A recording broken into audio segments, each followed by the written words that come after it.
people should just realize that I'm not going to have any sympathy for any of those things, when someone says it's difficult, because there is a lot of things in life that are difficult. And you have to ask yourself the question right off the top, are you going to be one of those guys that are going to go and back off every time something is difficult? Or do you want to be one of those guys that says, look, it doesn't matter if it's easy or difficult or most difficult, I'm going to go and crush through it. That's me. That's the person that I want to be, and I'm going to prove it to myself, and I'm going to prove it to the rest of the world. So yeah, there are certain things that are difficult. It's difficult for people to have a routine, but they just have to go and do that, and they should just work on it, where they go and say, do something very simple. I'm going to go and get up every morning at, let's say, an hour early, before they normally get up, and just work on that. And then the next time they work on it and say, okay, I'm going to get up early, and I'm going to go and make my coffee or my tea or whatever, and I'm going to read papers, even though maybe I haven't read the paper yet in the last 10 years. Just add that to you, and don't even ask about it, should or should I not. That's the key thing about the routine, is that you don't ask yourself, should I or shouldn't I? You just do it. In order to be complete, and that's when you really have a 100% chance at being successful. When you have a complete situation, that means that you have developed your body, meaning your health, your strength, your energy, and all of that makes you much more positive, right? Because that's when you wake up, when you feel strong and you feel fit and you ride the bicycle in the morning, the whole world looks much more bright. So the training of the body, extremely important. The training of the mind, extremely important. That's why I say to people, I say, you got to educate yourself, you got to read something every day, you got to learn a new language, you got to just always improve and look at what can you do to improve your business or your life in general. So to develop the mind, and then to develop the spiritual side and the soul, extremely important also. So if we put those three things together, we have total completion. And this is why the physical training, and I'm not talking about wanting to win Mr. Olympia, no. We're talking about just take some light weights and do your reps. Pump up the body, and get some blood in there. Then go and run. Go and run the stairs. Go and exercise. Go to a yoga class. Do some weight training.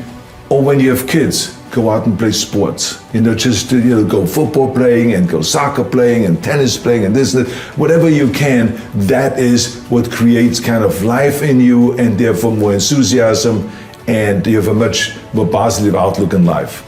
The bottom line is that you can train any time of the day. We learned that very quickly. And so I kind of continued on with the tradition. I did 2 hours of working out in the morning and then 2 hours in the evening.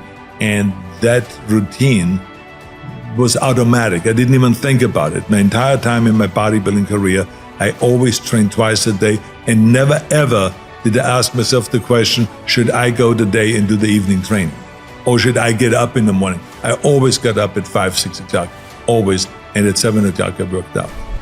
The bigger your goals are, and the more outrageous they are, or especially if someone else has never done it, then the people will always say, this is crazy, this will never happen, you cannot do that, it's impossible, and all those things. And so, we have heard all the naysayers and everything like that, and you just cannot pay any attention to that, because it's just the way it is. And so I always feel like, if I can see it, and if I can believe it, then I can achieve it.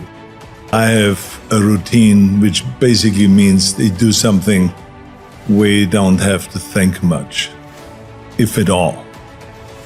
Like, I believe that routines are very important.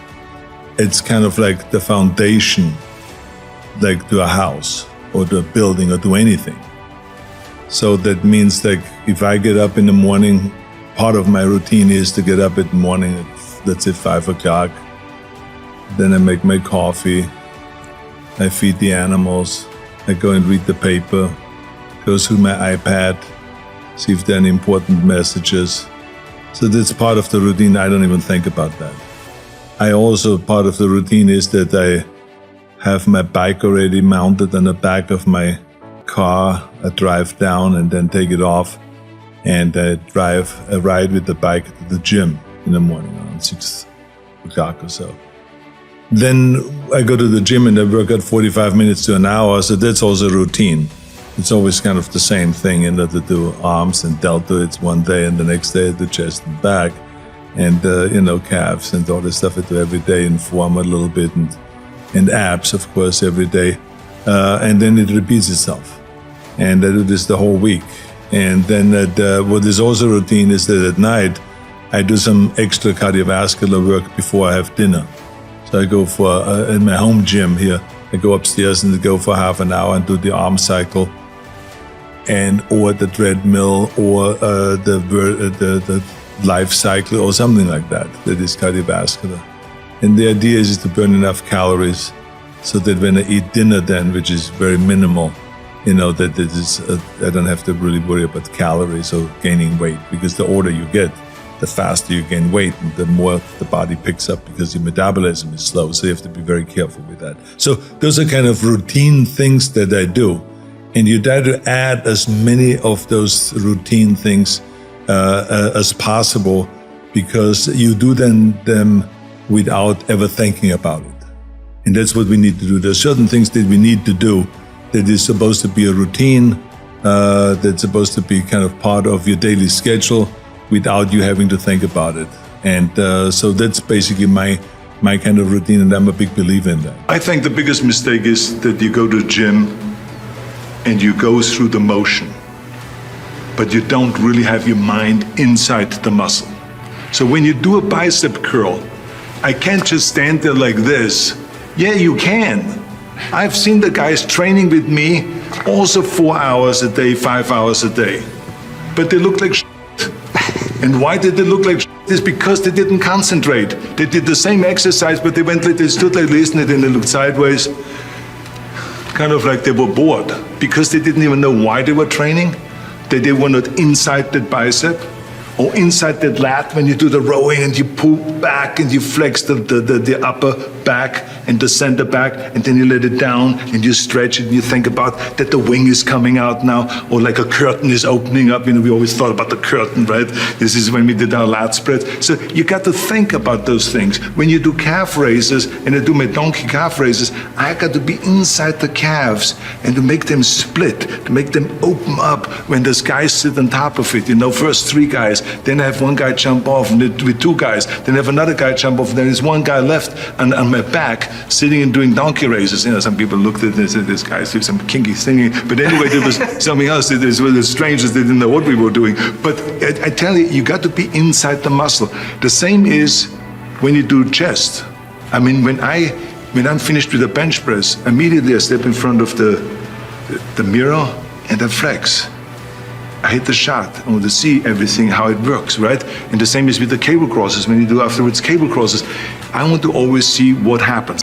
Because I was so enthusiastic about, achieving my vision and turning my vision into reality, and winning one championship after the next, there was always excitement and enthusiasm there.